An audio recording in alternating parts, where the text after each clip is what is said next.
যারা একটু হাতে জোর আছে হেরাই ঢেলকে আগে আগে যায় আর দুর্বলটা পাই না আছে। সবাই ফোনে সিরিয়াল দেওয়ার আগে বুঝছেন, যেমন আমি চাকরি করি, আমার কলিগকে ফোন দিলাম যে আসেন আমি সিরিয়ালটা রাখছি, এইসব কারণে বিশৃঙ্খলা সৃষ্টি হয়। ওনার আগে যে একটা সিরিয়াল আছে উনি বলতে তো আমার সামনে ছিল, তখন কি বলবে?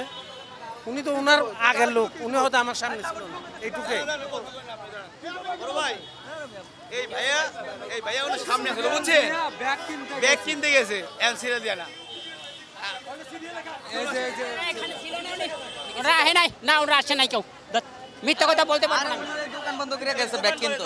মিথ্যা কথা বলতে পারবে না। এরা এরা এরা ছিল, এরা লাইনে দাঁড়ায় নাই। এই ছেলেটা ছিল আমার সামনে, এই লোকটাও ছিল না, এরা দাঁড়াইছে পরে। মিথ্যা কথা বলার দরকার আছে, এনে নিব না সবাই মিয়া। এই লোকের সামনে ছিল না, না কেউ কই ছিল? ভাই আপনার সামনে ছিল না ভাই? যারা একটু হাতে জোর আছে হেরাই ঢেলকে আগে আগে যায় আর দুর্বলটা পাই না আছে। আমার মতো নিরবে যায় যায় আমার লোক আছে। আপনার কাছে শক্তি আছে, আপনি গুতে হানিয়া রইলেন আগে। হ্যাঁ, আর আমার কাছে শক্তি নেই, আমি পাবো কেমনি? দিতে এবার সিরিয়াল দিয়া তখন আমার একজন যেমন আপন থাকে তখন আমি মাঝখান দিয়ে ঢুকে দেই, এটা নিয়ম না। যেমন দেওয়ার সময় যেমন একটু ওই নৌকের গোড়া একটু চিহ্ন দিয়ে দিলে যেমন না ওড়ে, একটু এমন একটা চিহ্ন দিয়ে দিলে তখন আর হ্যাঁ দুইবারও নিতে পারবে না, এমন সিস্টেম করে দেওয়া উচিত। খুব কঠিন হয়ে গেছে গা। এখন 1 কেজি ডাল কিনতে গেছে বাজারে গেলে 140 টাকা লাগে, আর এখানে যদি আমি 60-65 টাকা পাই তাহলে অনেক উপকার, আমাদের জন্য অনেক উপকার। আর সে তার কত উপকার পাবো আমরা তো যে না, আমরা বড় ধরনের অফিসার, বড় ধরনের বেতন পাই, বড় ধরনের জিনিসপাতি কিনে খামো তা তো না।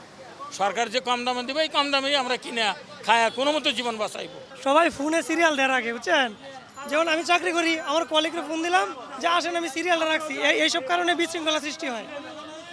এইভাবে লোক ঢুকাইতেছে সবাই সামনে বুঝছেন। টোকেন সিস্টেম হইলে ভালো হইতো, হ্যাঁ এটা বেটার হইতো, ঠিক আছে।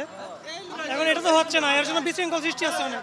টোকেন সিস্টেমটা আমরা করেছিলাম, টোকেনটা নিয়ে তারা চলে যায়, পরবর্তীতে এটা একটা বিশৃঙ্খলা এবং ঝামেলা তৈরি হয়, ঠিক আছে। এর জন্য আমরা টোকেনটা আপাতত এই মুহূর্তে বন্ধ করে রাখছি, যে টোকেনটা দিচ্ছি না।